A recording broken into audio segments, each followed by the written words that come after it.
Afternoon.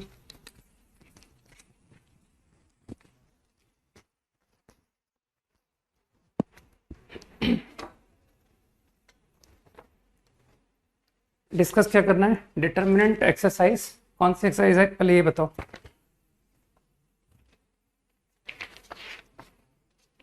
Exercise 4 कर चुके, 5 करनी है ना।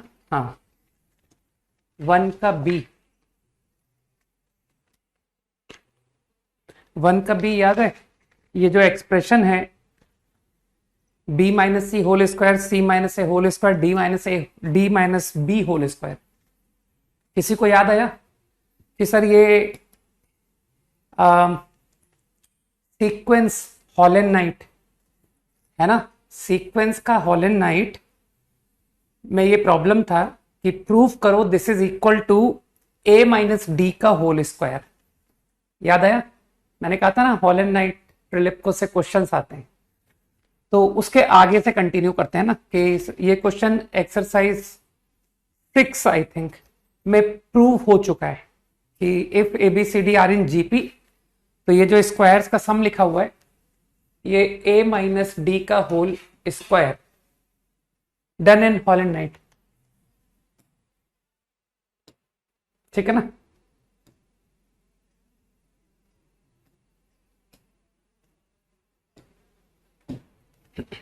ओके, अब UVW तो तुमने निकाल लिया होगा, तो मुझको एक काम करो, 1/U 1/V 1/W, क्योंकि मुझे तो याद है नहीं, देखो ठीक है।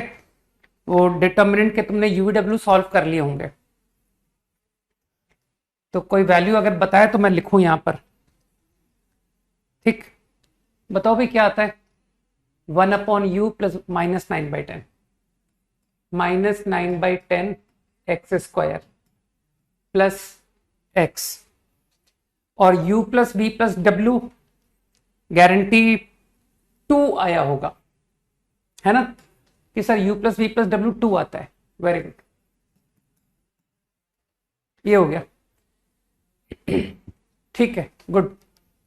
तो नाउ आई थिंक कि इक्वेशन को तुम रीअरेंज करके दिखा सकते हो कि your equation is like this 10 times. अब क्या तुम फॉलो कर पा रहे हो कि जो गिवन इक्वेशन है क्वाड्रेटिक 20x स्क्वायर, सही है ना? तो इस बात को फील कर पा रहे हो कि गिवन क्वाड्रेटिक में अगर x को रिप्लेस करा दिया जाए विद 1/x, अगर मैं x को 1/x रिप्लेस करता हूं तो क्या दिख रहा है कि सर ये इक्वेशन क्रिएट हो रही है। तो तुम लोग समझ गए कि these two equations have their roots reciprocal to each other. अगर इस इक्वेशन का रूट अल्फा है तो दिस इक्वेशन विल गेट 1/अल्फा। तुमने जरूर सीख रखा है। नहीं, खाली प्रोडक्ट ऑफ रूट 1 करने से नहीं होगा काम, ठीक है ना? तो मेरे ख्याल से बात फील करके कि हाँ इट इज प्रूव्ड ये दोनों इक्वेशन के रूट्स एक दूसरे के रेसिप्रोकल है। Okay, up to question number 5 any other?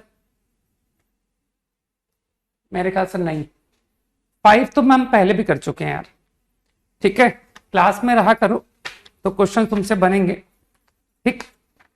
तो जिसने क्वेश्चन 5 पूछा है उसके लिए मैं बेस्ट हिंट देता हूं, वो एक्सरसाइज 1 का सी पार्ट कर ले। Solve question number 1 C part of exercise 1, ठीक? 6 to 10। या थर्ड क्वेश्चन क्या करोगे पूछ के? थर्ड क्वेश्चन में तो ओरली नजर आ रहा है कि sin 2 थीटा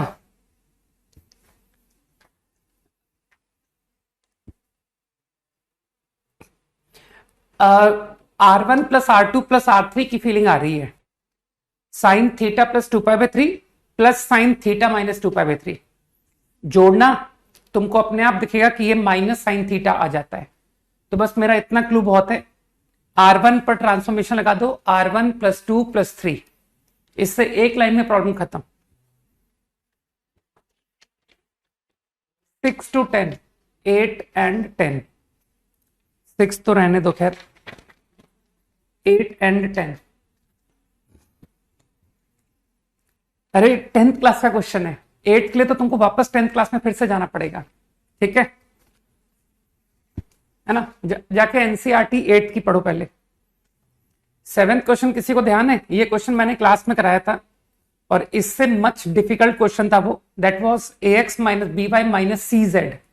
तो जहां भी सी लिखा है मैंने क्लास में सी जेड लिख रखा था, तो तुम समझ गए ना कि सर वो जो क्लास का प्रॉब्लम था ना उसके रिजल्ट में जाइए और जेड की जगह 1 रख दीजिए, ठीक। बाकी जो लोग करने में इंटरेस्टेड है वो जानते हैं कि सर एक बार ए से मल्टीप्लाई, बी से मल्टीप्लाई, सी से मल्टीप्लाई, देन ऐड, ऐसा करने से a square plus b square plus c square common आ जाएगा, ठीक। और उसके बाद आप या तो डायरेक्ट 2 जीरो बना लें और या फिर एक को x से मल्टीप्लाई करें, एक को y से और तीसरे को कुछ मल्टीप्लाई ना करें, मतलब 1 से, और फिर ऐड कर दें, तो उससे और सिंप्लीफाई हो जाएगा, राइट। वैसे तो ABC अपने आप में सफिशिएंट है कि आप तो बस ABC से मल्टीप्लाई करके जोड़िए, उसके बाद 2 जीरो कर लेंगे। 10th क्वेश्चन, चलो अच्छा 10th क्वेश्चन अब आया, क्योंकि अब आने से मुझे फायदा हो गया, क्योंकि अब मैं सेक्शन फॉर्मूला फ्रीली यूज कर सकता हूं, है ना। P और Q को ऑब्जर्व करो, ठीक है। तो क्या तुमको लग रहा है कि जो R कोऑर्डिनेट है cos beta minus alpha into cos theta, cos beta minus alpha into cos theta, plus, वैसे तो माइनस आएगा लेकिन वो minus actually minus cos beta. एक सेकंड, मैं कौन सा कोऑर्डिनेट लिख रहा हूं? मैं एक्स कोऑर्डिनेट लिख रहा हूं।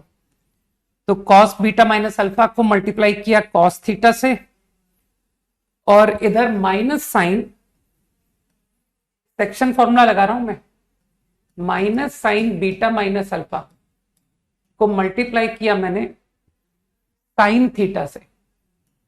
हाँ एक ही बात है, तुम अभी डेल्टा, जो लोग कह रहे हैं कि सर डिटर्मिनेंट को 0 दिखा दीजिए, अभी होल्ड करो थोड़ा, ठीक, थोड़ा देखो मैं क्या कर रहा हूं। मानते हो P and Q, P and Q पर तुमको सेक्शन दिखाई दिया कि सर कॉस रेशियो साइन, तो अगर डिवाइड में term cos theta plus sine theta, ठीक। इसी तरह से जो y कोऑर्डिनेट है, y कोऑर्डिनेट है sine cos minus sine cos, तो साइन बीटा को you multiply by cos theta, ठीक, और माइनस कॉस बीटा को you multiply by sine theta. तो क्या तुमको नजर आया कि सर ये सेक्शन फॉर्मूला, समझो ये मैंने क्या किया, मैंने एक पॉइंट ऑब्जर्व किया जो P और Q पर सेक्शन फॉर्मूले से क्रिएट हुआ है, using section formula over P and Q, ठीक है। ये मैंने R के कोऑर्डिनेट से इंस्पायर होके लिखा है। तो मानते हुए जो न्यूमरेटर है ये तुम्हारे R के कोऑर्डिनेट से मैच कर रहा है, लेकिन जो डिनोमिनेटर है, तो तुम सोच रहे हो ना कि काश ये 1 हो जाता। अगर ये 1 हो जाता तो ये जो कोऑर्डिनेट सेक्शन फॉर्मूले से आया है ये R रिप्रेजेंट कर देगा, लेकिन जिसको अकल है वो जानता है कि सर ये क्वांटिटी 1 कभी नहीं बनेगी, है ना, क्योंकि मैंने ट्रिग्नोमेट्री पढ़ रखी है। और इसे आप ये लिख सकते हो, ठीक। और थीटा के ऊपर कमेंट है 0 से π/4, है ना, तो ये क्वांटिटी 0 से π/4 ओपन इंटरवल, तो ये क्वांटिटी π/4 से π/2 ओपन इंटरवल। तो समझ में आया कि ये नंबर 1 ओपन इंटरवल से √2 में लाई कर गया, तो this can not be 1, this is not equal to 1। तो इसका मतलब समझ में आया कि जो पॉइंट R है वो P और Q के साथ अगर कोलिनियर होता तो मानते वो किसी ना किसी सेक्शन फॉर्मूले से ऑप्टेन होता पी और क्यू पर, और मैंने दिखा दिया कि your R is not obtained. कभी भी तुम्हारा R point section over P Q से नहीं आएगा, क्योंकि न्यूमरेटर तो मैच कर रहा है लेकिन डिनोमिनेटर 1 नहीं आ रहा है। Is never possible, this can never be 1। तो मैंने प्रूव कर दिया कि it is non collinear, R is non collinear with P Q. 11 to 14, 14, हाँ, ओके। यार ये तो अच्छा है, ये तो तुमको अकल लगानी पड़ेगी कि ये क्वेश्चन अभी नहीं करना है। अरे मैंने मैक्सिमम मिनिमम तुमको पढ़ाया ही नहीं। लीव क्वेश्चन नंबर 4, ठीक। वैसे ट्रिग्नो से कर सकते हो क्या, है ना? रुको, अच्छा एक मिनट कोशिश करता हूं कि शायद हम ट्रिग्नोमेट्री से डायरेक्ट कर पाए। रुको रुको, डायरेक्ट ट्रिग्नोमेट्री लगाने दो। तुमको मन कर रहा है कि इसको बगैर दिमाग लगाए डायरेक्ट खोल दो। cos 2x cos square plus sine square cos 2x, then minus cos 2x minus cos square plus sine square, minus cos square plus sine square minus common, है ना? तो ये cos 2x बन गया, cos 2x बन गया, और minus common आया, और एक माइनस cos 2x ऑलरेडी है। तो देखना मैं डिटर्मिनेंट को सही खोल रहा हूं कि नहीं। Plus sign 2x minus sine cos minus sine cos, ये माइनस साइन 2x बन गया ना, तो माइनस साइन स्क्वायर 2x। एक बार देख लो, minus sine cos into sine 2x, ये मैंने सही खोला है कि नहीं? जल्दी से हाँ बोल दो, सही है। तो इसका मतलब है ये cos 2x plus cos 4x, या इसको क्वाड्रेटिक से कर दें कि सर इसको cos 2x में क्वाड्रेटिक बना दीजिए ना, ठीक है ना? तो कुछ इंटरवल दिया है क्या इसने? जैसी तुम्हारी मर्जी, जैसे करना चाहो। fx attain maximum at 1 at 0। तुमको लगता नहीं सर ये हिट एंड ट्रायल से हो गया? बगैर बुद्धि लगाए hit and trial, less than equal to 1, less than equal to 1, और मानते हो एट 0, ये दोनों 1 बन रहे हैं, लेस देन इक्वल टू 2, तो x इक्वल टू 0 आंसर है, ठीक है ना? fx attain maximum at 0 is true, right. अब रही बात f डैश x, तो यार डिफरेंशिएट करना तुमको फिजिक्स में तो सिखाया ही है, तो उसका यूज किया करो। मैंने नहीं सिखाया तो क्या हुआ, फिजिक्स में तो मैथ्स अच्छी पढ़ाते हैं ना। क्या समझ आई? ये तुम्हारे सॉफ्टवेयर ने आवाज की है।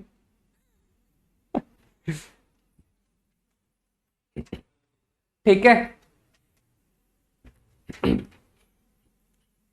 तो आई थिंक अब तो खुद कर लो यार।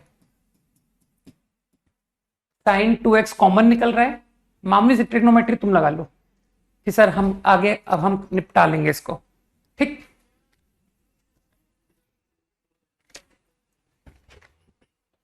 तो f डैश एक्स 0, ट्रिग्नोमेट्री के क्वेश्चन मैंने तुमको पढ़ाया हुआ है ना, यू कैन डू नाउ।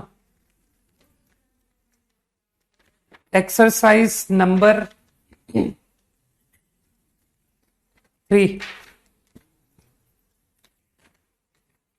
नहीं अब एक्सरसाइज 3 पर आ जाओ। 4 is done, 5 is done, 5 is done, चलो।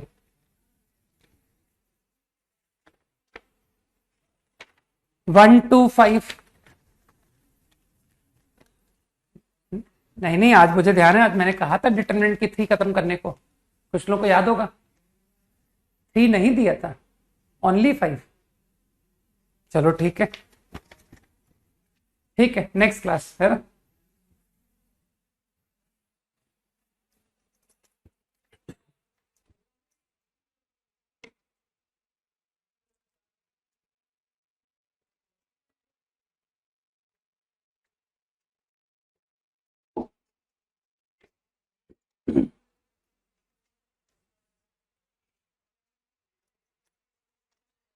लास्ट क्लास में क्या कर रहे थे हम?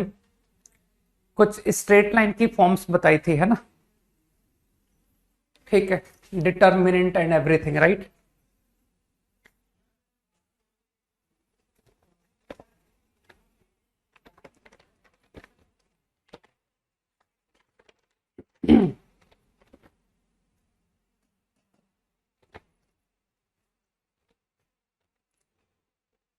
चलो कुछ एक बातें और बता देता हूं, एज ए नोट फॉलो कर सकते हो।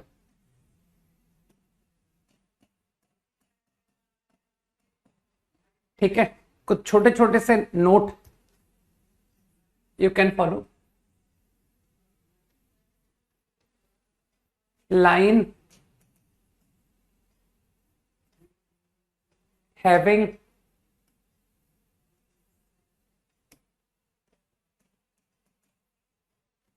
equal non-zero intercepts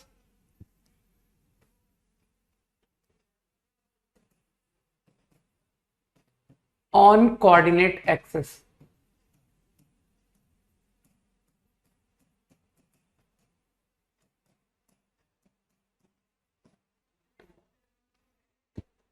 If line has equal non-zero intercept, तो इक्वल नॉन जीरो इंटरसेप्ट से मतलब तुम समझ गए होगे कि अगर x इंटरसेप्ट -2 है तो y इंटरसेप्ट भी -2 होना चाहिए।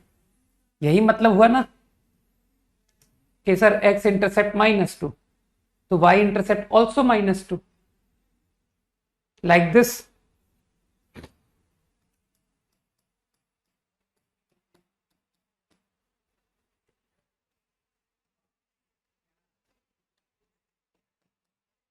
फाइन, तो जनरल वे में समझ गए कि देर आर टू पॉसिबिलिटीज, एक दोनों नेगेटिव इंटरसेप्ट बना रहे हो या दोनों पॉजिटिव। तो तुम चाहो तो जनरल एग्जांपल समझ सकते हो कि a, 0, 0, a should be same, ठीक है ना?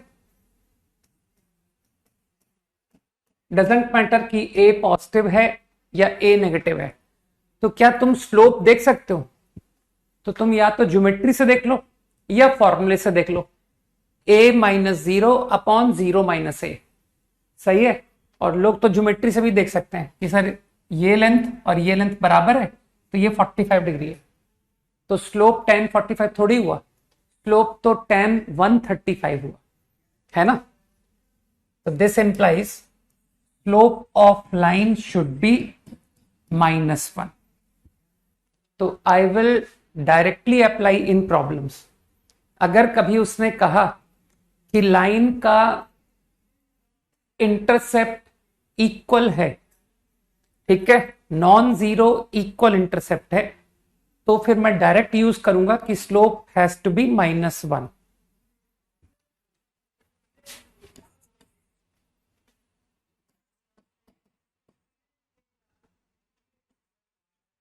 if line has equal non-zero length of intercepts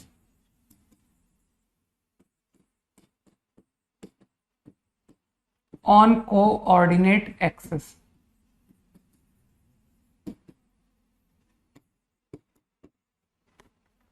तो दोनों बातों में फर्क समझ पा रहे हो, ठीक है ना? अब लेंथ ऑफ इंटरसेप्ट की बात हो रही है। Line has equal length of intercept, ठीक है ना? तो अब मुझे लगता है इक्वल लेंथ ऑफ इंटरसेप्ट होने पर ये लाइन तो अलाउ होगी ही, है ना? ये 0 -2, ये भी -2 0, ये 0 -2, तो मानते हो ये लेंथ और ये लेंथ इक्वल है, सही है। लेकिन अब मानते हो कि अब ये भी अलाउ होगा अगर तुम कहते हो -2, 0 एंड 0, 2, सही है।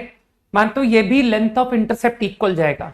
अब लेंथ की बात हो रही है तो लेंथ का मतलब है ये है length of y intercept, this is the length, this is the length. ठीक है, तो क्या फीलिंग आई कि in this case slope can be -1, slope can be 1, right? Slope equal plus और -1 क्विकली।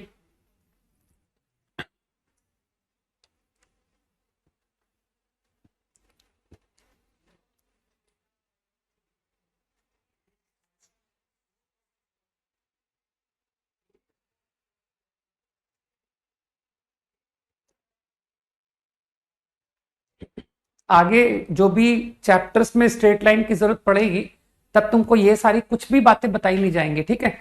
तो आगे आने वाले चैप्टर्स में जब लाइन की जरूरत पड़ती है ना, तो मैं एजम्पशन लेके पढ़ा देता हूं कि तुमने जो लाइन में पढ़ा था तुमको आता है, ठीक है?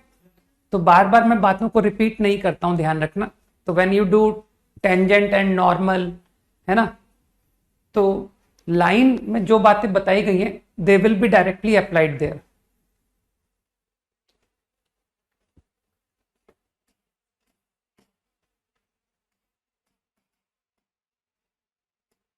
If line is equally inclined,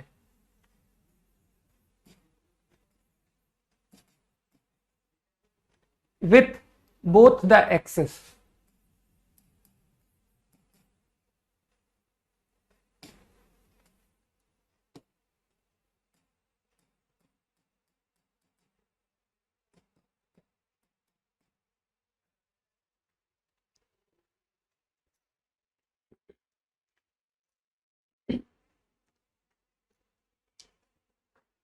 line दोनों एक्सिस से इक्वली इंक्लाइंड है।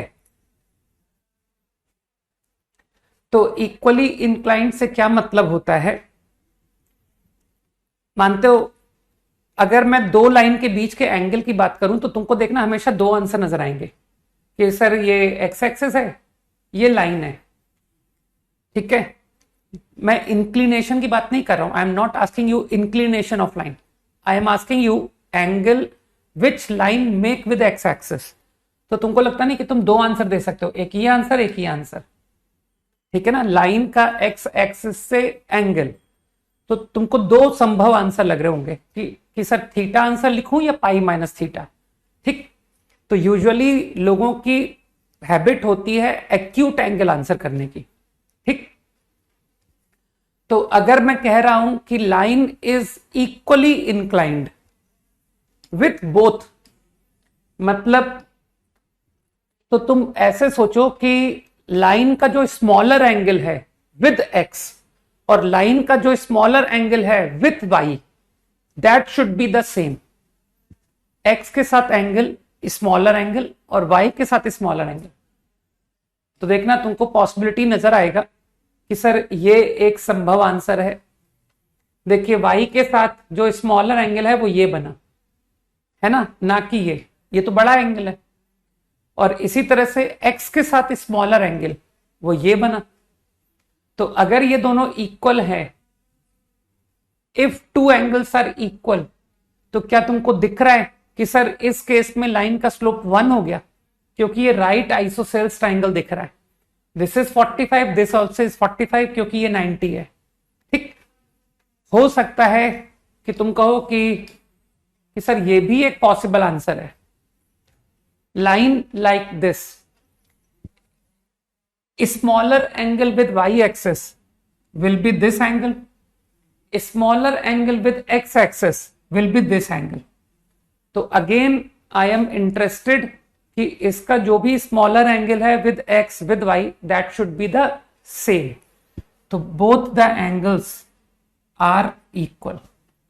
तो क्या फॉलो हुआ कि सर ये भी 45 एंगल, लेकिन इस केस में स्लोप फॉलो कर रहा हूं कि sir this time slope is tan 135, ये होगा स्लोप, ठीक?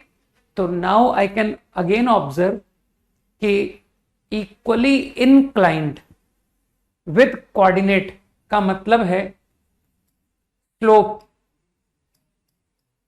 बाय ऑब्जर्वेशन इज आइदर 1 और -1।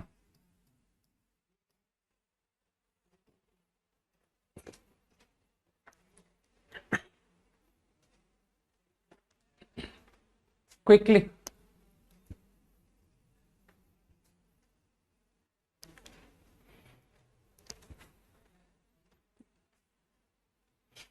ऐसी तो पता नहीं कितनी सारी स्ट्रेट लाइंस हो गई ना, लोग समझ पा रहे हैं कि सर स्लोप 1 की हाउ मेनी लाइंस, है ना, कोई गधा पूछ रहा है हाउ मेनी लाइंस, तो बताओ भाई इसको स्लोप 1 की कितनी लाइंस होती है। ठीक, बोर्ड की ठीक से तैयारी करो, है ना। कुछ लोगों को तो मुझे यही कमेंट करना पड़ जाएगा लगता है ना, क्या ढंग से एनसीईआरटी पढ़ लो भाई, राइट। ओके, थोड़े थोड़े से पॉइंट्स और बताता हूं जो कि तुमको प्रॉब्लम सॉल्विंग में बहुत मदद करेंगे।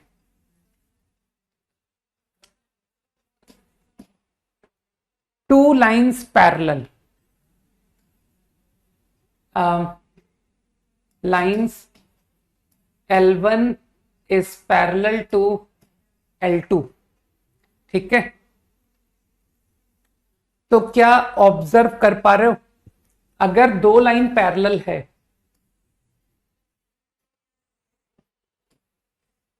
तो यार दोनों का स्लोप सेम होगा, दोनों का inclination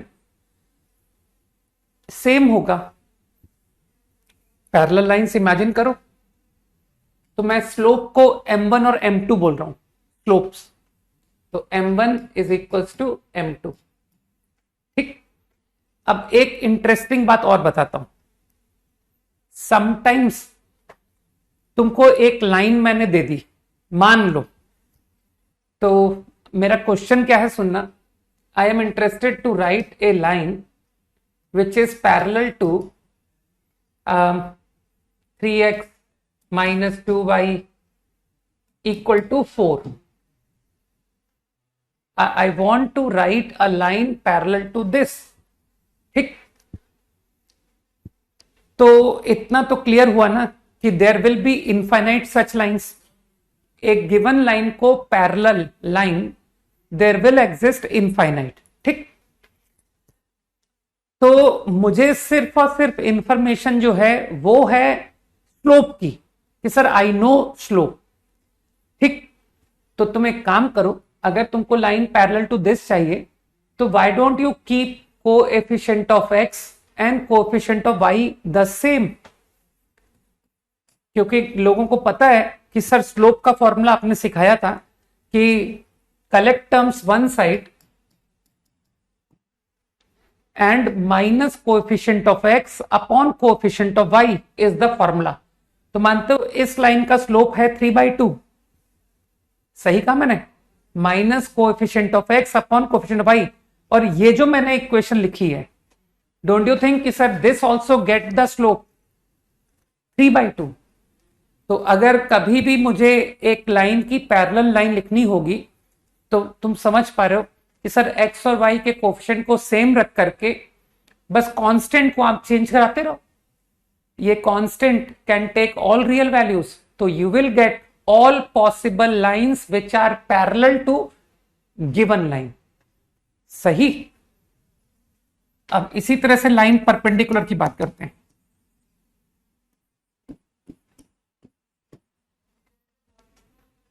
L1 and L2 are perpendicular। ठीक, तो one line is like this and other line perpendicular to it।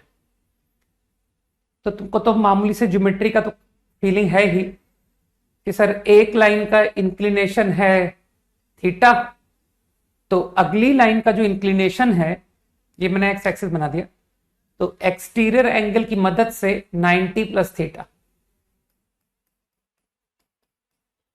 ये दोनों के स्लोप दिख गए मुझे। तो एक का स्लोप है tan थीटा, तो जो अगला है उसका स्लोप है π/2 plus theta which is minus cot theta. Easy, तो यू कैन सी कि यार ये तो m1 m2 -1। तो लोग रटते हैं लाइंस पैरेलल, लाइंस परपेंडिकुलर के स्लोप में रिलेशन, इजी। स्लोप्स का प्रोडक्ट -1। अब फिर से मैं तुमसे वही क्वेश्चन पूछ रहा हूं। I want you to write lines perpendicular to line ax plus by plus c is 0 will be। ठीक है, बात को ध्यान से समझते जाते हैं। मैंने कहा ना, अभी प्रॉब्लम सॉल्विंग में जब चीजें क्विक हो जाएंगी तब टेंशन होगी कि यार ये इन्होंने लाइन की परपेंडिकुलर लाइन डायरेक्ट कैसे लिख दी। तो तुम इतना तो समझ चुके हो ना कि ये एक गिवन लाइन है। तुम एज्यूम करो कि ए बी सी मुझे नोन है। ठीक, a B c are known. तो I want to write a line which is perpendicular to this. तो मैं पहले रटवा रहा हूं कि कैसे लोग रटते हैं। को एफिशिएंट ऑफ एक्स और वाई को इंटरचेंज कर दो और किसी एक का साइन चेंज कर दो, दोनों का नहीं, किसी एक का, आइदर एक्स और वाई। समझ गए? और अब तुम जानते हो कि सर कांस्टेंट तो कुछ भी ले सकते हो आप। Constant you are free to take, say c dash, where c dash is what? C dash is all real numbers. C dash को आप कुछ भी लो, उससे मुझे कोई फर्क नहीं पड़ता। तो मेरे ख्याल से जिन लोगों ने स्लोप का फॉर्मूला लास्ट क्लास में सीखा था वो लोग समझ गए कि सर इस लाइन का स्लोप तो है -a/b। याद आया ना कि इसका स्लोप -a/b। लास्ट क्लास में मैंने रटवाया था, minus coefficient of x upon coefficient y. तो ये लाइन का स्लोप है -a/b और ये लाइन का स्लोप है b/a। तो मानते हो -a/b और b/a का प्रोडक्ट -1। तो इसका मतलब है कि ये जो मैंने लाइन एज्यूम की है ये सही एज्यूम की है। तो ये छोटे छोटे से कंसेप्ट्स मैं प्रॉब्लम में डायरेक्ट यूज करूंगा। ठीक, तो मैं नहीं चाहता कि उस वक्त हमको कुछ सरप्राइज मिले कि यार ये कैसे लिख दिया। ठीक, तो I will be using directly in problems. Remember, condition for two lines parallel, condition for two lines perpendicular, how to write a line perpendicular to a given line, how to write a line parallel to a given line. ठीक,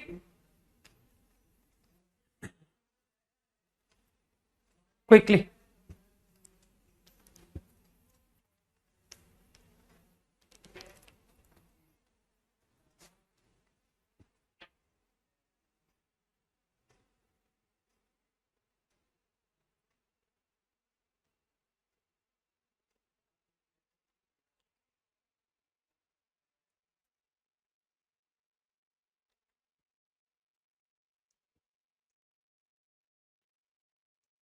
okay,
find out.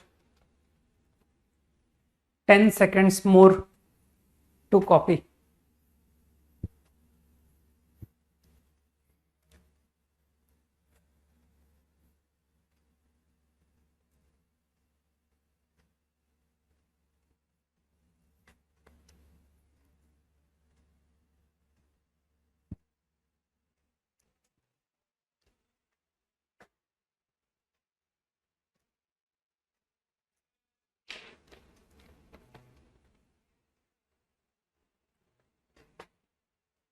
Copied है ना, करो answer निकालो.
पहला हो गया ना. मेरे ख्याल से पॉइंट ऑफ ट्राइसेक्शन का मतलब तुम समझ गए. ट्राइसेक्ट करना, 3 बराबर पार्ट में डिवाइड करना. तो लाइन की इक्वेशन x+3y, तो इंटरसेप्ट निकाल दिए मैंने. सर इसका इंटरसेप्ट आ रहा है 12,0, 0,4. अब ये कह रहा है कि portion intercepted between coordinate axis, मतलब इस पोर्शन को ट्राइसेक्ट करो, 3 बराबर हिस्सों में डिवाइड करो.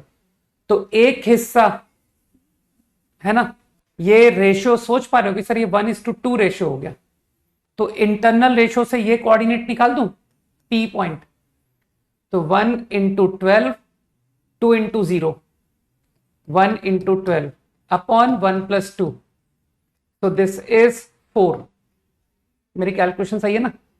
Then 1 × 0, 2 × 4, 8, 8 upon 3. इसी तरह से देर इज अनदर पॉइंट, ठीक, Q. तभी तो ये तीनों हिस्से इक्वल कहलाएंगे. तो मानते हो जो Q है ये 2:1. Q विल डिवाइड, इतना तो सेक्शन फॉर्मूले की फील है ना तुमको कि sir Q will divide in ratio 2:1. सही.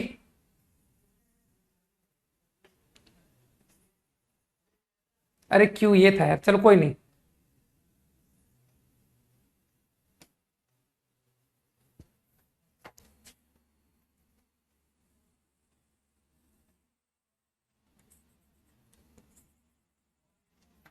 तो 2:1 से कितना आ गया, 2 × 12 अपॉन 2+1, 8. And 2 × 0, 2 × 0 plus 1 × 4 upon 3. तो ओरिजिन को ज्वाइन करना है विथ देम, ओरिजिन. तो 2 आंसर होंगे, 1 is OQ line and 1 is OP line. सही है. तो मेरे ख्याल से बहुत इजीली स्लोप बता दो. Passing through answer to this problem, passing through 0, 0 and having slope 4/3 - 0 upon 8 minus 0। Last class में सिखाया था, माई आंसर इज y बराबर x बाई 6, एक आंसर। और ये answer 8 by 3 minus 0 upon 4 minus 0 into x minus 0। तो your answer is 2 by 3x। मेरी calculation ठीक है ना? 2 पॉसिबल आंसर्स।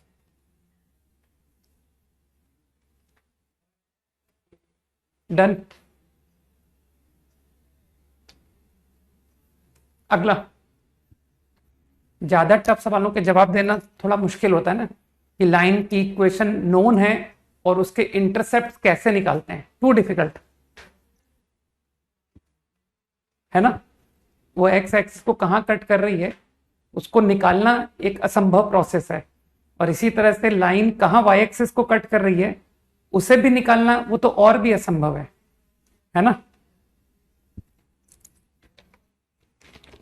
ये सब बातें कैसे निकाली जाती हैं? सोच करके, सोचते हैं तो निकल आता है।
पहला पार्ट तो कुछ ज्यादा ही इजी था, है ना। First question, non zero equal intercept, अभी भी रट के आए हैं, -1 स्लोप, तो ये तो डायरेक्ट ही हो गया, पासिंग थ्रू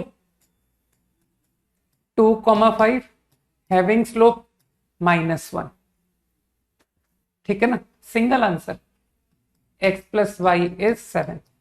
बस मेरा एक ही आंसर है, जो लोग एक से ज्यादा आंसर निकाल रहे हैं वो लोग देख लें। ठीक, मेरा तो एक ही आंसर है। ठीक है दिबंजन।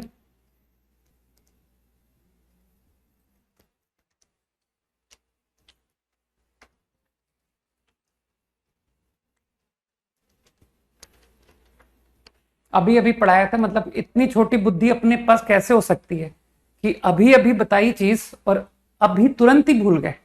अरे कल तक भूलते यार, तब भी समझ में आता। तुमने तो सेकंड्स भी नहीं लिए भूलने में।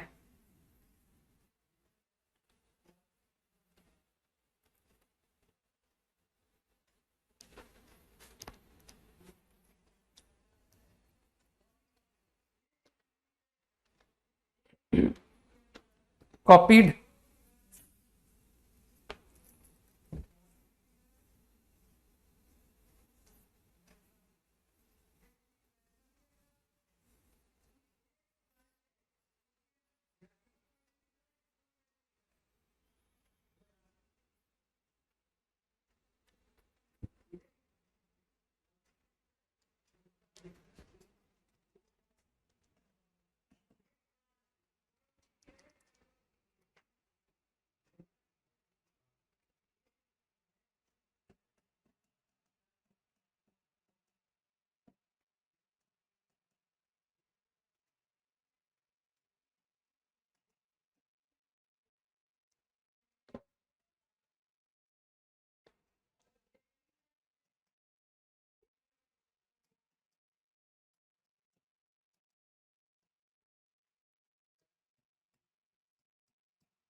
इसके आई थिंक हाँ दो दो आंसर बोल रहे हो ना, गुड।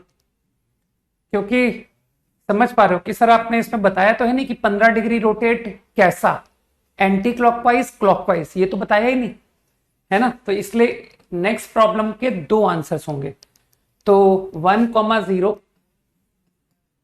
एंड 2,1 को ज्वाइनिंग लाइन, ये लाइन है ठीक। और तुमने ऑब्जर्व कर लिया होगा कि लाइन का स्लोप 1 है, 1 - 0 2 - 1, तो 1 स्लोप का मतलब है 45 इंक्लिनेशन विद एक्स एक्सिस। अब इसको 15 डिग्री से रोटेट किया अबाउट दिस पॉइंट, तो लाइन की नई पोजीशन, तो इसमें there will be two possible answers. One, it rotated by 15 degree clockwise, तो ये 15 डिग्री,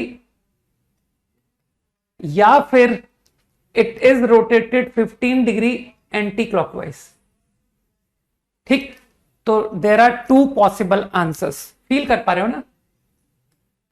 तो क्या अब तुम समझ गए कि सर स्लोप, एक आंसर का स्लोप हो गया 30 डिग्री, tan 30 1/√3, और एक लाइन का स्लोप हो गया tan 60 which is √3 and passing through 1,0।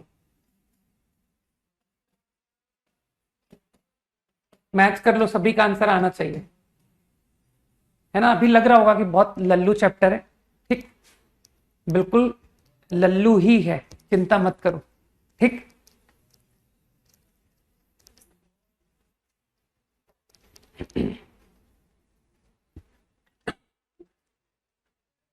जैसे solution of triangle Lallu chapter है ना, बस उसी लेवल का लल्लू चैप्टर ये भी है, उसी लेवल का, ठीक। जैसे सॉल्यूशन ऑफ ट्राइंगल के कंसेप्ट अभी देखना तुम कैसे काम में आते हैं, उसी तरीके से तुमको नजर आएगा कि किस तरह से स्ट्रेट लाइन के कंसेप्ट पूरी कोऑर्डिनेट ज्योमेट्री में काम आते हैं।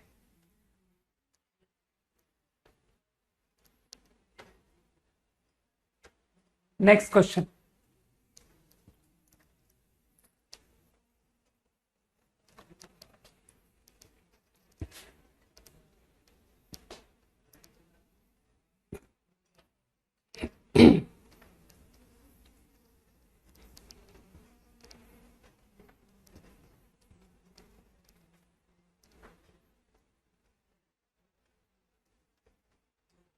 Five second only.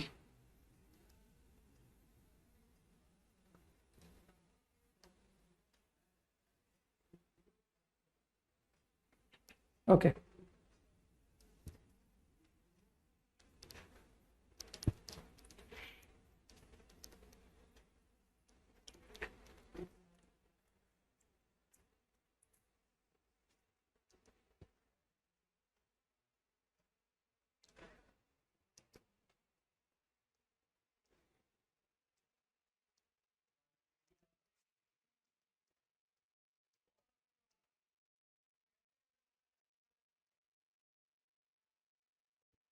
कॉपीड है ना।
कर लो, फिर देखते हैं।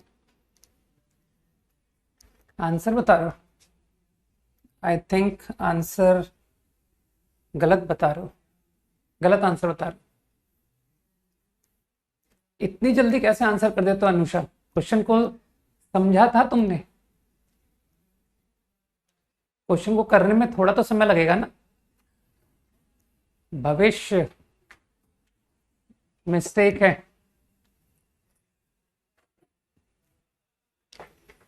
किसी भी ज्योमेट्री के प्रॉब्लम को, हाँ वंश सही है, अगर तुमने कंस्ट्रक्ट करके मीनिंग नहीं समझा और सीधा कैलकुलेशन करने लग गए, तो तुम पहले से माइंड मेकअप कर लो कि या तो तुमसे नहीं बनेगा, और अगर बन गया तो वो और भी बुरा है, क्योंकि उसकी वजह से तुम्हारे 4 क्वेश्चन किल हो जाएंगे। ठीक, कि सर इतना गंदा सॉल्यूशन दिया हमने कि उतनी देर में तो हम इसको नहीं करके 4 सवाल और कर लेते हैं। ठीक, तो इसलिए प्रॉब्लम का मतलब जो है ना, समझना कंपलसरी होता है मेरे ओपिनियन में। ठीक, कि क्वेश्चन में गिवन है कि 4,1 पॉइंट से पासिंग लाइन, और ये भी गिवन है कि it should make a triangle with x axis with y axis, x और वाई के साथ ट्रायंगल बनाना चाहिए इन फर्स्ट क्वाड्रेंट। ठीक, तो लोग समझ चुके हैं कि सर नेगेटिव स्लोप की लाइन होगी, गारंटी। मान लो this is the line which make a triangle in first quadrant with coordinate axis. तो इतना ऑब्जर्वेशन समझ में आया कि मैं बगैर सॉल्व किए कह सकता हूं कि पॉजिटिव स्लोप की लाइन तो इम्पॉसिबल है।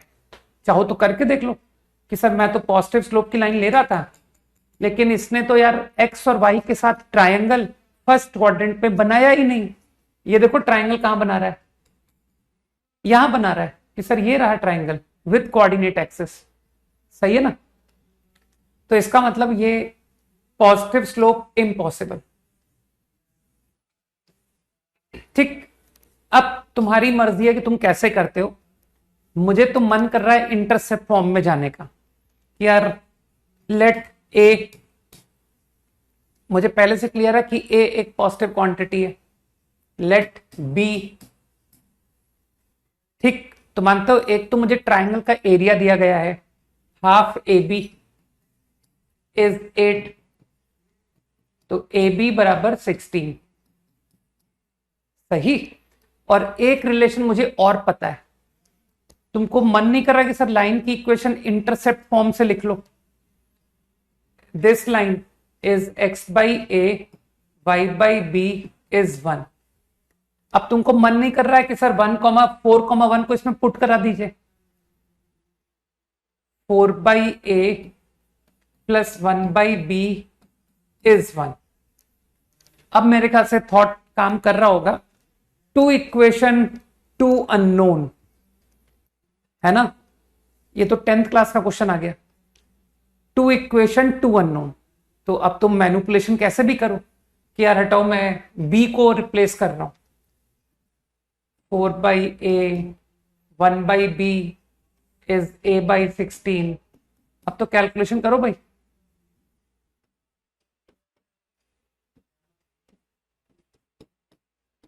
तो I think it is becoming a perfect square.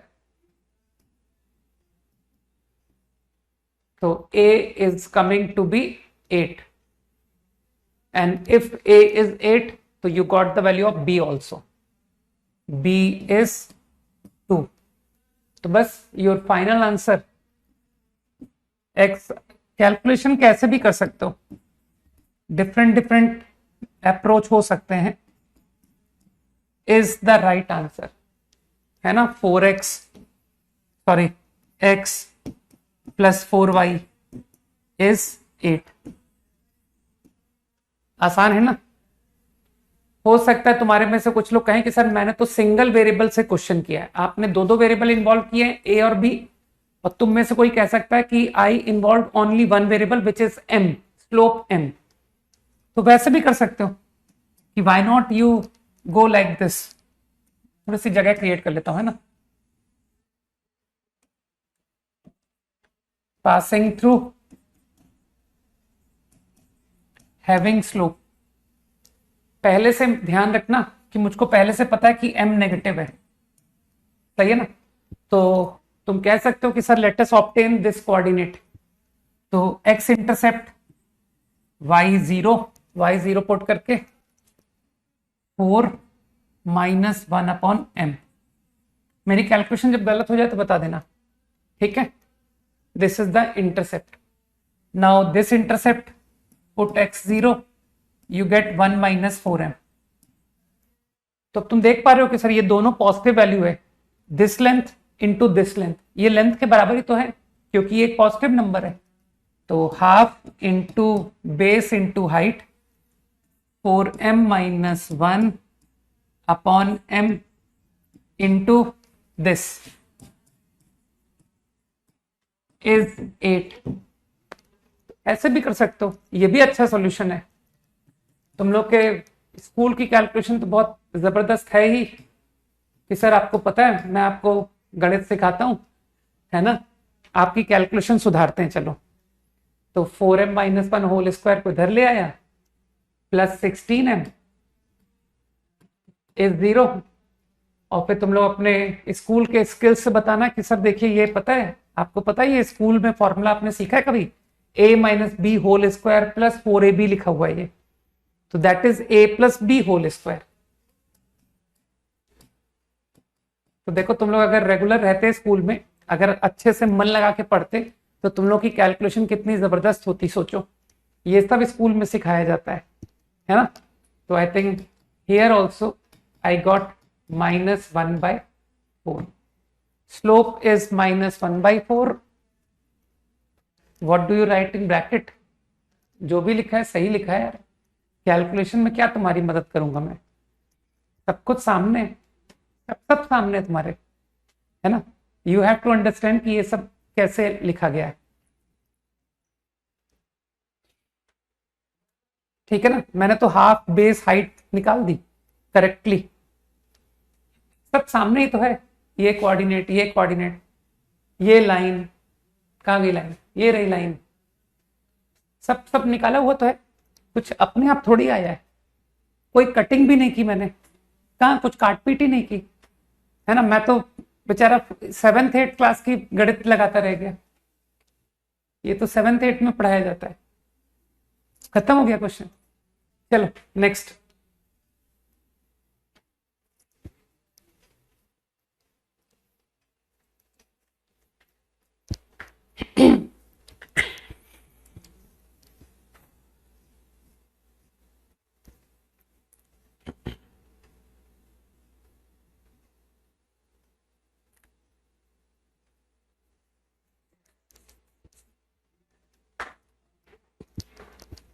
मैंने कटिंग कुछ की ही नहीं थी, कहाँ कटिंग की थी मैंने।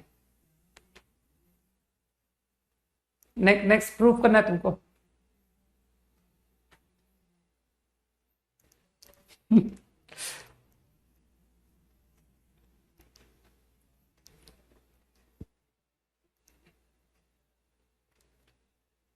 एस और आर में पता नहीं पड़ता, कैसी बात कर रहे हो यार।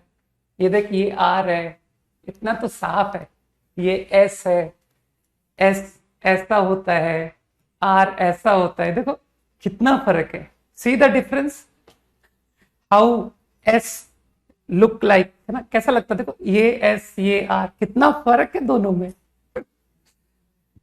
ऐसा नहीं लग रहा कि एक ऐसे बेंड करके बैठा है और एक, फील करो कि सर एक ऊंचा होकर के बैठा है ना। अब ये योगा वाली जगह नहीं है, वरना ये दोनों पोज दिखा देता मैं। ठीक है ना, योगा भी अच्छा कर लेता हूं मैं।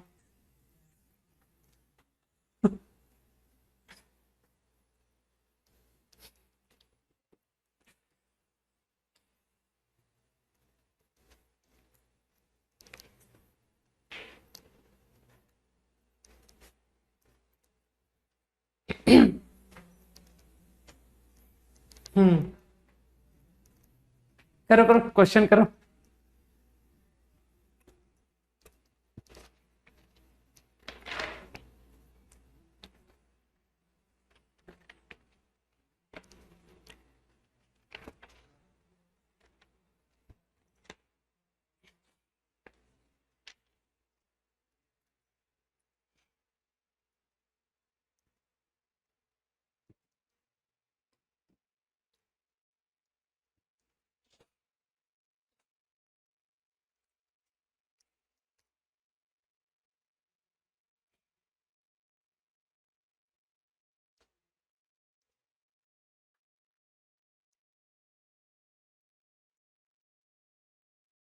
अगर किसी से सारे क्वेश्चन बन जाए तो दैट इज एब नॉर्मल, और अगर सारे नहीं बन रहे हैं, कुछ बन रहे हैं, कुछ नहीं बन रहे हैं, कुछ भी नहीं बन रहे हैं, तो नाउ आई एम नॉर्मल, मैं नॉर्मल हूं बिल्कुल, है ना।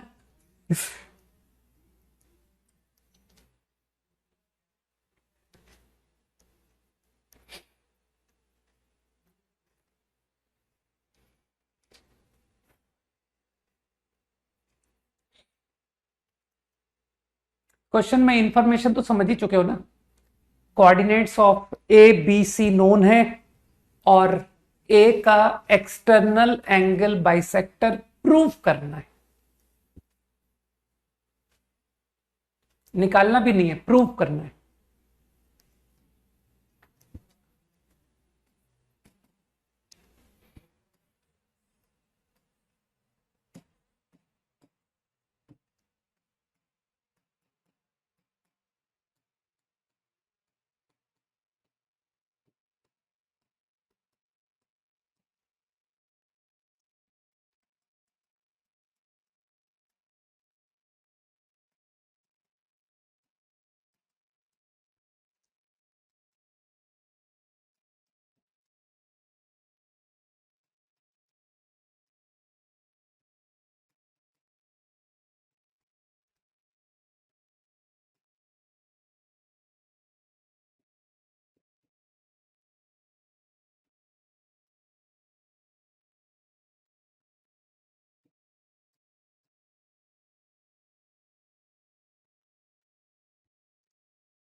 बना किसी को?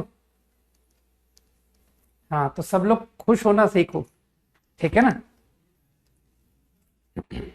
हम सब एक जैसे लोग हैं, ठीक। हम लोग इतनी आसानी से चीजों को नहीं सीख पाते, ठीक है ना।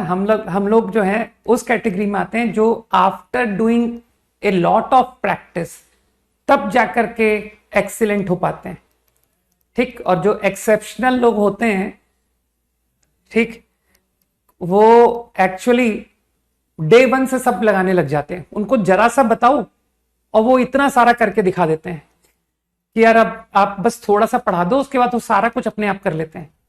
लेकिन मेरा ऐसा ऑब्जर्वेशन है कि जो नॉर्मल लोग होते हैं वो लोग ज्यादा अच्छा राइज करते हैं, क्योंकि उनको क्या है ना, थोड़ा मुश्किलों की भी आदत होती है, हार्ड वर्क की आदत पड़ जाती है कि सर हम ना मुश्किल से कर पाते हैं, तो हम लोग थोड़ा हार्ड वर्क और पुट करते हैं, ठीक है ना। तो chances of success become greater. अरे बहुत मुश्किलों से मुझसे भी प्रॉब्लम्स होते हैं, बहुत मुश्किलों से, ठीक है ना। After doing a lot of practice,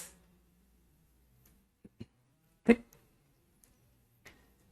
तो आई गेस कि तुम लोग समझ चुके हो कि सर डिटर्मिनेंट के बारे में आपने एक स्टेटमेंट दिया था। कुछ लोगों को याद आया मेरा स्टेटमेंट कि किसी भी लाइन की इक्वेशन डिटर्मिनेंट में कैसे लिखी जाती है। Remember, I want 2 points lying on it. किसी को स्टेटमेंट याद आया कि नहीं, कि आपको एक्सटर्नल बाइसेक्टर की इक्वेशन चाहिए तो मुझे 2 पॉइंट चाहिए, जिसमें एक पॉइंट तो ए, दूसरा पॉइंट, उसके लिए क्यों बेचारे एक्स सेंटर को इन्वॉल्व करते हो? हाँ, इतनी छोटी सी बात के लिए एक्स सेंटर की क्यों चर्चा मिला रहे हो?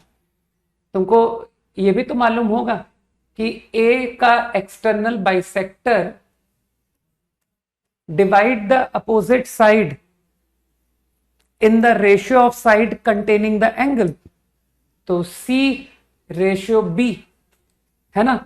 तो बस तुमको इतना पता होना चाहिए कि सर ये एक्सटर्नल रेशियो में डिवाइड करेगा, ठीक। C ratio B. कुछ लोग मेरी बात को समझ गए कि this point is going to divide BC. पढ़ा रखा है मैंने, और ये आज नहीं पढ़ाया है, ये सॉल्यूशन ऑफ ट्राइंगल में पढ़ाया था। सी इज टू बी, ओके। तो आई थिंक सेक्शन फॉर्मूले की मदद से ई का coordinate C multiplied with x3 B multiplied with x2, external ratio लगाना सब लोग सीख लो भाई।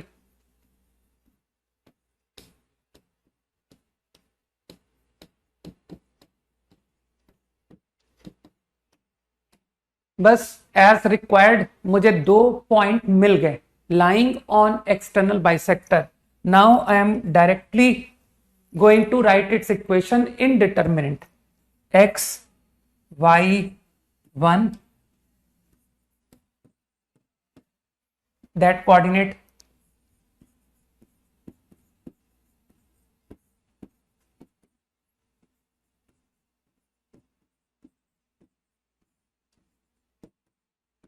is 0। अब थोड़ी सी डिटर्मिनेंट की जो कैलकुलेशन स्किल्स हैं वो यहीं पर कर देता हूं। तुमको आंसर से मैच कराना है तो यू डेफिनेटली विल से कि सर b माइनस सी से मल्टीप्लाई कर दीजिए, है ना। तो चलो कर दिया मल्टीप्लाई। तुम तो जानते हो स्केलर मल्टीप्लाई होता है किसी एक रो से, तो मैंने रो 2 में मल्टीप्लाई कर दिया। तो समझ पा रहे हैं लोग कि सर ये आ गया, ठीक। और वो b माइनस सी को 0 से मल्टीप्लाई करने से तो यही रहेगा। अब तो तुम समझ पा रहे हो कि सर अब 2 डिटरमिनेंट में तोड़ दीजिए सम। तो क्या तुमको लगता नहीं कि इसके बाद मुझे ये लिख देना चाहिए sum of determinant first and second row same, और थर्ड रो के अबाउट स्प्लिटिंग कैसे होगी bx2 by2 b। तो डोंट यू थिंक कि sir b is out, bx2 by2 b common आ गया। अगला determinant first and second same पढ़ाया है ना डिटरमिनेंट तुमको, minus c x three minus c y three minus c. तो मानते हो माइनस सी कॉमन, ये देखो minus c common, and here I get x3 y3 1। आसान है, हो गया, प्रूफ हो गया।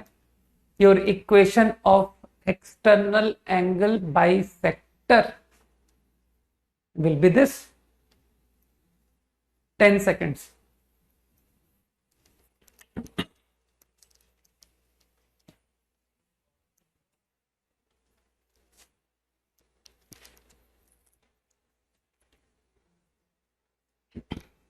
एसओटी बेस्ट चैप्टर है, बेस्ट। और जितना कैलकुलेशन तुम सॉल्यूशन ऑफ ट्रायंगल में करके आए हो ना, तो जिन लोगों ने एसओटी को ढंग से नहीं किया है ना, वो इस चैप्टर के साथ साथ पैरेलल में उसको उस पर अच्छा एफर्ट लगाएं, पूरा शीट पूरा सब। क्योंकि अगर हमने उस बैरियर को क्रॉस कर लिया तो ये सब बेचारे उससे बहुत हल्के हो जाएंगे कि सर ये बहुत लाइट लग रहा है, ठीक है ना। Thought process solution of triangle की, वर्किंग कोऑर्डिनेट की, और वो भी easy working. Solution of triangle की वर्किंग कहीं खतरनाक थी कि सर उसमें हाई फाई ट्रिग्नोमेट्री भी लग रही थी, है ना। ज्योमेट्री तो था ही था, साथ में difficult trigonometry was there.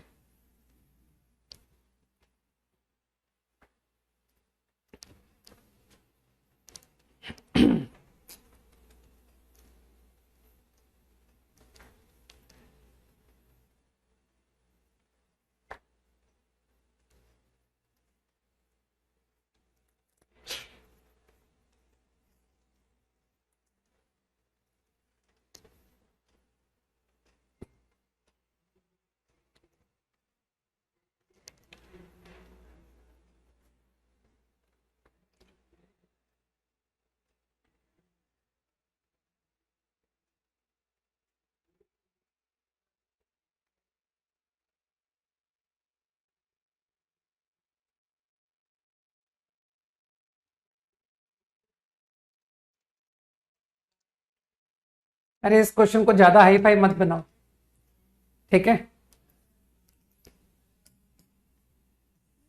Determinant में आंसर चाहिए ना तुमको, एटलीस्ट डायग्राम तो बनाते कि सर मैंने ए से पैरेलल लाइन बीसी को ड्रॉ कर दी, ठीक। इसकी इक्वेशन वो भी डिटर्मिनेंट में चाहिए। तो अपने मेथड से कभी हटने की जरूरत नहीं है।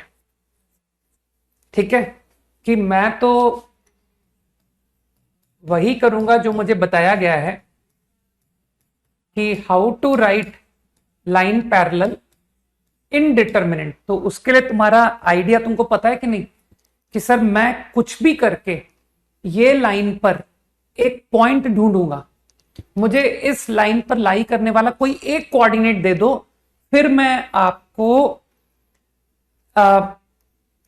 लाइन की इक्वेशन डिटर्मिनेंट में दे दूंगा। ठीक, तो I am interested in one point on it other than a. ठीक, तो एक काम क्यों नहीं करते यार, ये सब थॉट पे पहले भी यूज कर चुका हूं, अगर तुमको ध्यान हो। मैंने क्या किया, ये पैरेलल है ना, देखना तुमको याद आएगा कि सर एसओटी में आपने इस कंसेप्ट से क्वेश्चन किया था। ये लाइन पैरेलल है, मैंने एक लाइन सी से पैरेलल बनाई, this is parallel to A B. ठीक, मानते हो ये पैरेललोग्राम बन गया, सही, ये पैरेललोग्राम बन गया।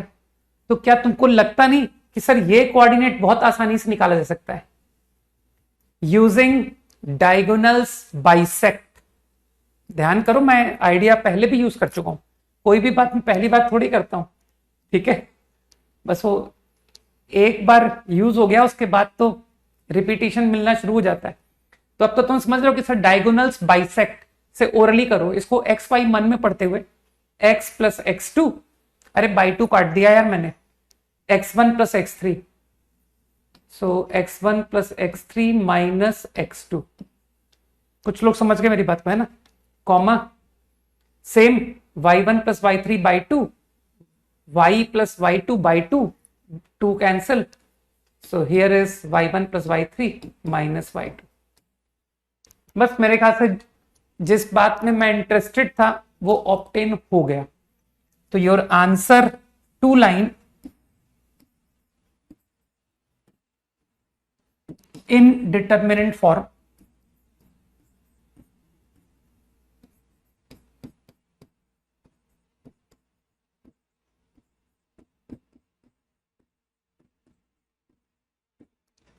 is the right answer.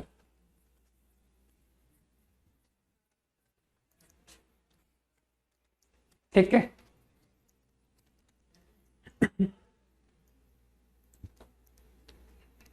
Easy था ना Bhavesh?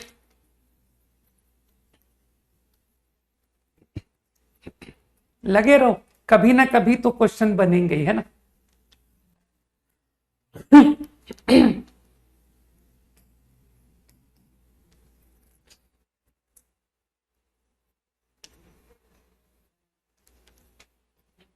Okay, done.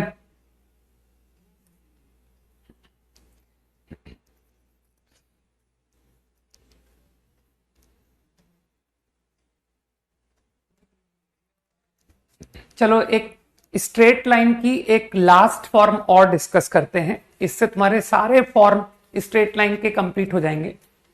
That is parametric form. This is my most favourite form. ठीक है, क्योंकि आगे जाकर के यू विल फाइंड कि सर सर्कल, पैराबोला, एलिप्स, ठीक, में कुछ ज्यादा ही काम आता है।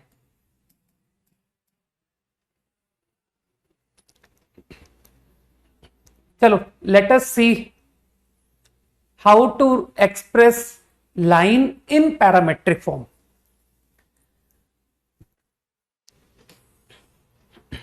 लाइन के लिए तुमको क्या चाहिए होता है, तुमको स्लोप चाहिए होता है और तुमको पॉइंट चाहिए होता है। ठीक, मान लो one point on line is x1 y1, slope या इंक्लिनेशन एक ही बात होती है कि सर आप या तो इंक्लिनेशन बता दो या स्लोप बता दो, एक ही बात है। तो suppose it's inclination is theta, तो लाइन की इक्वेशन तुम बहुत आसानी से मुझे बता दोगे कि सर लाइन की इक्वेशन जो है passing through x1 y1 having slope tan theta. ये आपकी लाइन की इक्वेशन हो गई। गुड, बिल्कुल सही कहा तुमने कि सर हाँ यही लाइन की इक्वेशन है। अब देखना तुमको अपने स्कूल की 9th क्लास याद आने वाली है कि इसको थोड़ा सा रीअरेंज करके मैंने क्या किया, आई सेड कि चलो इसे इस तरह से लिखते हैं।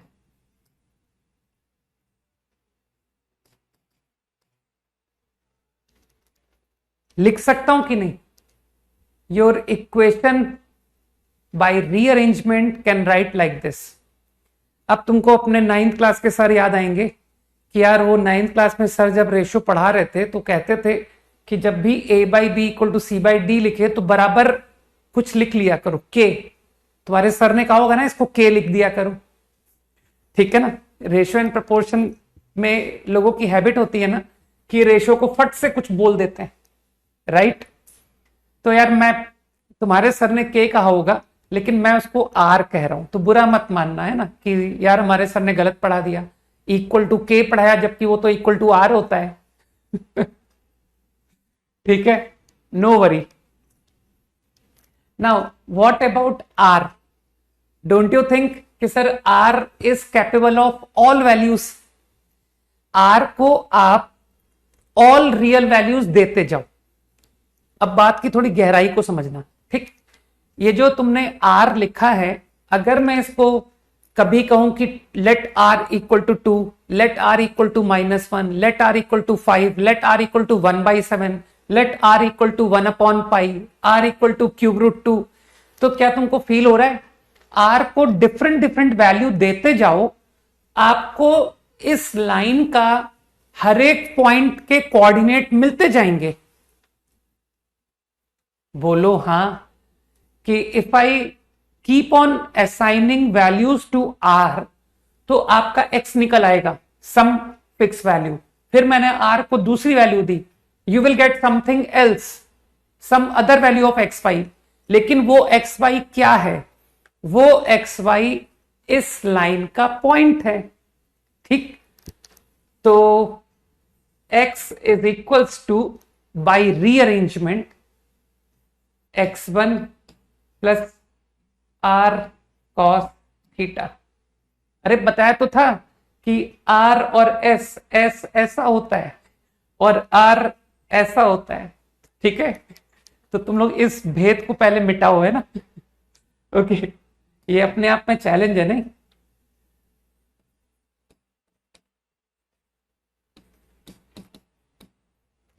This is the equation of line in parametric form। ये कहलाता है पैरामेट्रिक फॉर्म, जहां पर तुमने लाइन का हर एक कोऑर्डिनेट एक पैरामीटर में दे दिया। इसमें पैरामीटर कौन है?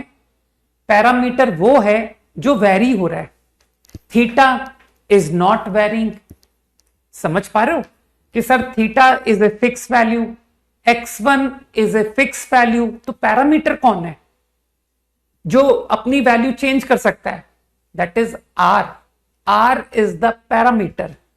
तो did you get my point कि why do we call equation like this parametric form, है ना। बिकॉज आपने लाइन की का हर कोऑर्डिनेट एक पैरामीटर के टर्म में लिख दिया, सही।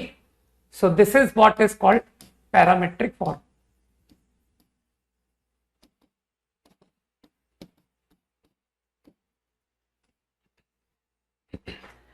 अभी इस पैरामीटर की हम थोड़ा सा अंडरस्टैंडिंग और बेहतर करेंगे, ठीक है। तो in this one should be clear कि R is the parameter you can very from -∞ से इंफिनिटी। R को तुम अलग अलग वैल्यूज दे सकते हो।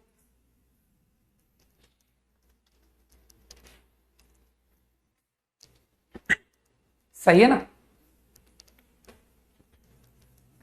This point is clear. अब चलो थोड़ा सा R के बारे में अंडरस्टैंडिंग बिठाते हैं कि क्या मैं R को कुछ मीनिंग कन्वे कर सकता हूं फॉर R, ठीक। तो R को मीनिंग देते हैं because that is very important to remember. ये x1 y1 पॉइंट है, ठीक। तुम यहां पर कहीं भी पॉइंट ले लो जहां तुम्हारी मर्जी हो कि सर ये है, मान लो point on line, this is x comma y, सही। अब फील करना,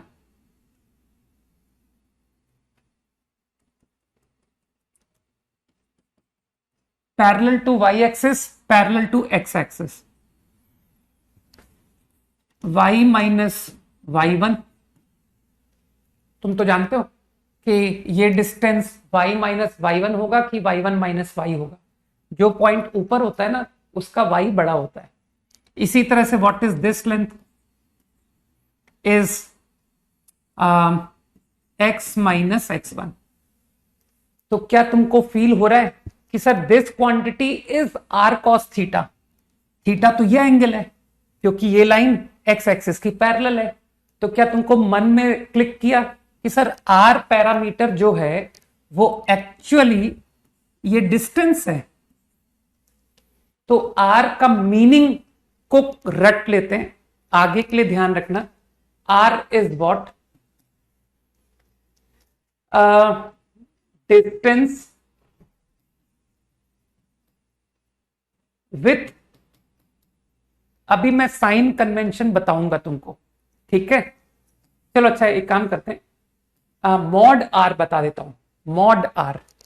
mod r is distance between x comma y and x1 y1।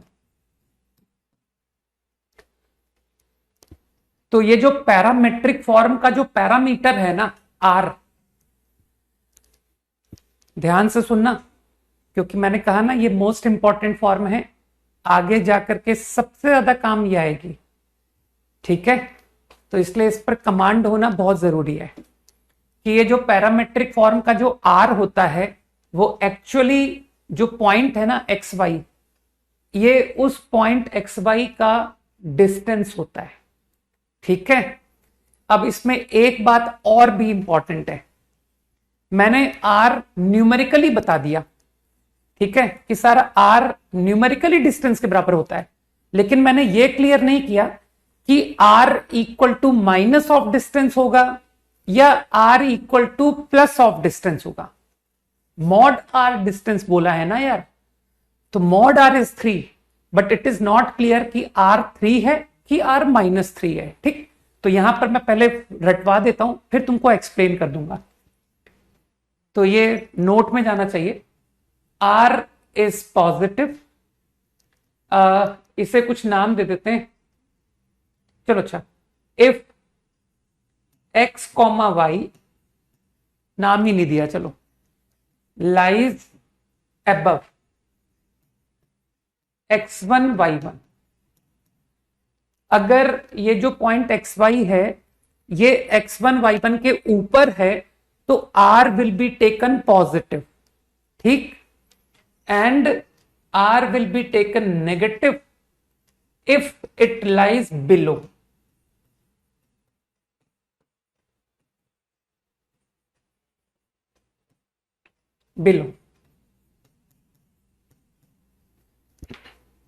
अब इसमें सोचने वाली बात है कि यार दो कोऑर्डिनेट अबव और बिलो का क्या फंडा होता है ना, कि सर ये एक कोऑर्डिनेट है एक्स वाई प्लेन में, ये एक कोऑर्डिनेट है, तो अबव किसको कहूं। तो तुमको लगता नहीं अबव का मतलब होता है वाई वैल्यू जिसकी ज्यादा। अरे जब हम नीचे से ऊपर जाते हैं तो जिसका वाई ज्यादा होता है वो अबव कहलाएगा कि नहीं। तुमको इस बारे में चिंता करने की जरूरत नहीं कि सर ये तो टेढ़ा है, एक पॉइंट इधर है एक पॉइंट इधर है। अरे तुम उसकी वाई वैल्यू देखो खाली, you come from bottom and go upward, okay, minus infinity से प्लस इन्फिनिटी वर्टिकली जाओ, तो जिसका वाई कम है ना वो बिलो कहलाएगा, जिसका ज्यादा है वो अबव कहलाएगा। बात दिमाग में गई कि कौन सा पॉइंट अबव कहलाता है, whose y coordinate is more, right. तो I think this I will handle easily, fine. अब इस बात का अगर कोई सोच रहा है कि प्रूफ कि यार इन्होंने साइन स्कीम कैसे बता दी, तो इसका प्रूफ तुम्हारा एक केस तो तुम्हारे सामने पड़ा है, राइट। ये देखो, इस एग्जाम्पल में डोंट यू थिंक कि this point is above x1 y1? इस एग्जाम्पल में तुमको अबव दिख रहा है कि नहीं दिख रहा है कि सर ये अबव है, ठीक। तो r शुड बी पॉजिटिव। तो अगर ये लेंथ l है, मान लो कि सर ये लेंथ l है, तो अकॉर्डिंग टू यू मानते हो r को l के बराबर होना पड़ेगा।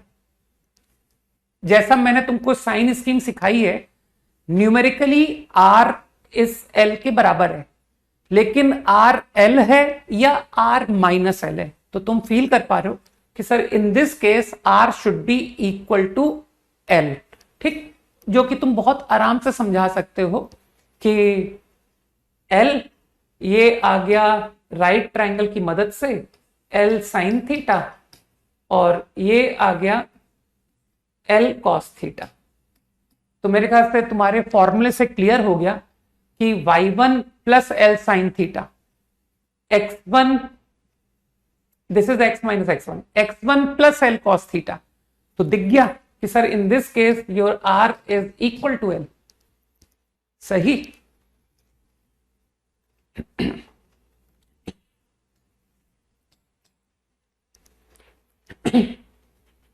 देखो, इस क्लास में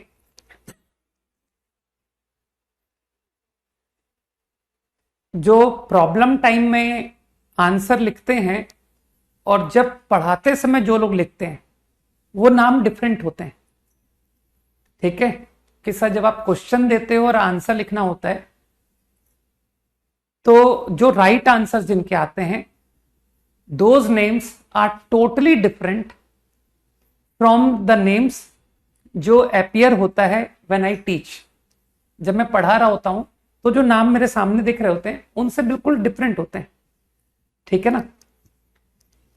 क्योंकि वो लोग कंसेप्ट को ना डाइजेस्ट कर रहे हैं, समझ रहे हैं, पूरी कोशिश करके कि क्या बता रहे हैं वो डेप्थ में सोच रहे हैं। तो उनके पास कुछ और करने का है ही नहीं, फुर्सत ही नहीं है, राइट।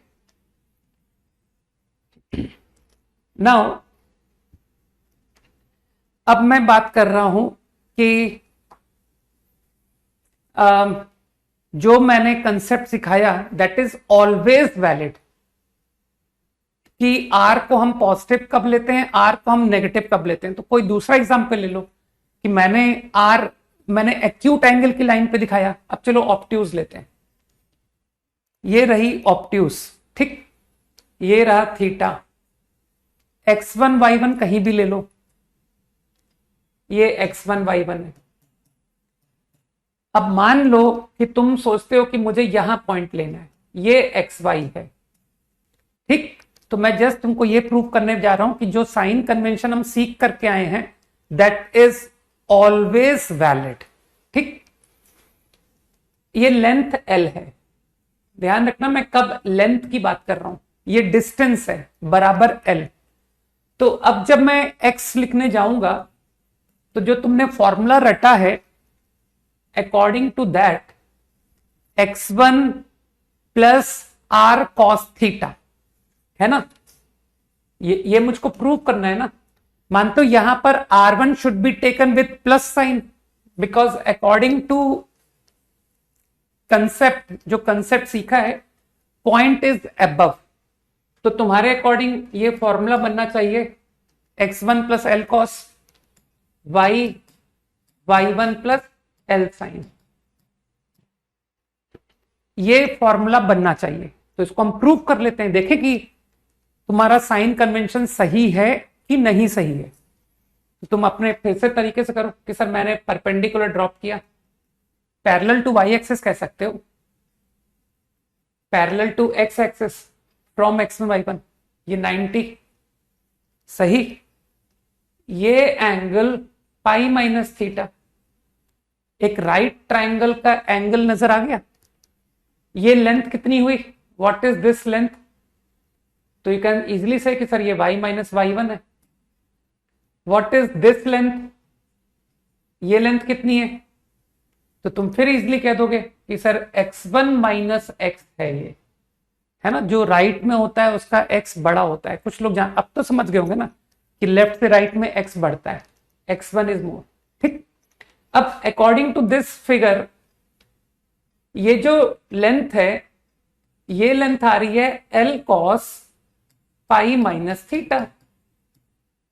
तो x1 minus x is l cos pi minus theta, और तुमको ट्रिग्नोमेट्री आती है, it is minus l cos theta. तो मेरे ख्याल से मेरा रिजल्ट प्रूव हो गया कि देखो x1 plus l cos coming to be x। इसी तरह से l sine pi minus theta, सही, which is l sine theta only. तो आई गेट y बराबर y1 plus l sine theta. तो अब इन फ्यूचर अब मैं डायरेक्ट यूज करूंगा, अगर पॉइंट x1 y1 के अबव है तो पैरामीटर बराबर लेंथ लिया जाएगा, अगर पॉइंट x1 y1 के बिलो है तो पैरामीटर r बराबर माइनस l लिया जाएगा। अब आगे कोई एक्सप्लेनेशन नहीं आएगा कि when to take parameter positive, when to take negative, we will be applying it directly। ठीक, तो class problems we will see in next class। homework let us end determinant now। okay, so exercise 3,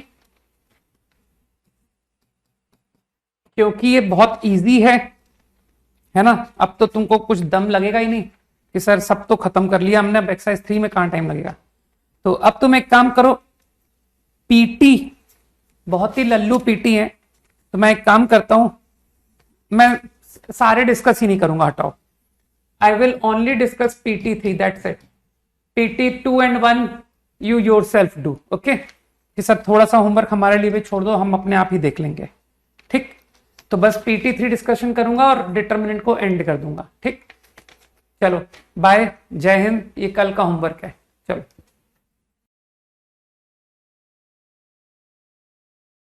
कि sir मैं 1 और 2 भी discuss करना चाहता हूं, तो मुझसे ओरली 4 या 5 क्वेश्चन दोनों को मिला करके you can ask by tomorrow only. Okay, तो ये मेरी तरफ से होमवर्क है 3 एंड PT3। जो लोग 1 और 2 कर पाए पूछ लें।